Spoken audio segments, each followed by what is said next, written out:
সম্প্রতি শেষ হলো ২৪তম ঢাকা আন্তর্জাতিক চলচ্চিত্র উৎসব।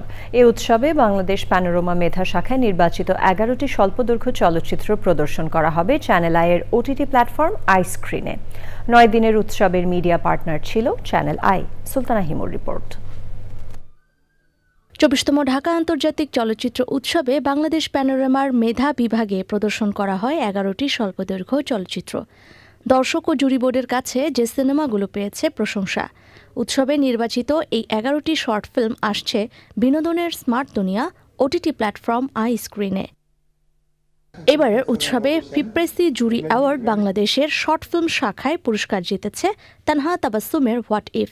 আই স্ক্রিনে প্রদর্শন বিষয়ে উচ্ছ্বসিত এই নির্মাতা। খুব ভালো লাগছে যে আমাদের স্টুডেন্ট যারা ফিল্ম বানায় নিজেদের খরচে নিজেদের ফ্রেন্ডদেরকে নিয়ে তাদের সিনেমা এত ভালো একটা জায়গায় যাবে, প্ল্যাটফর্মে দেখানো হবে, সত্যি খুব আনন্দের মুহূর্ত। নতুন নির্মাতাদের জন্য আই স্ক্রিনের এই উদ্যোগকে স্বাগত জানিয়েছেন উৎসবের আয়োজকরা। ফিল্ম মেকারদের জন্য, ইয়াং ফিল্ম মেকারদের জন্য এটা একটা বড় ধরনের অনুপ্রেরণা হিসেবে কাজ করবে। আমি মনে করি ইমপ্রেস টেলিফিল্ম এবং চ্যানেল আই বাংলা ছবির প্রতি তাদের যে ভালোবাসা দেখিয়ে আসছে, এই এই ঘোষণা কিংবা এই ডিক্লারেশনটা আমার মনে হয় যে অন্যান্য ফিল্ম মেকারদেরকে ইন্সপায়ার করবে। ৯ দিনের ঢাকা আন্তর্জাতিক চলচ্চিত্র উৎসবের media partner channel i. Sultana Himu, channel I, Dhaka.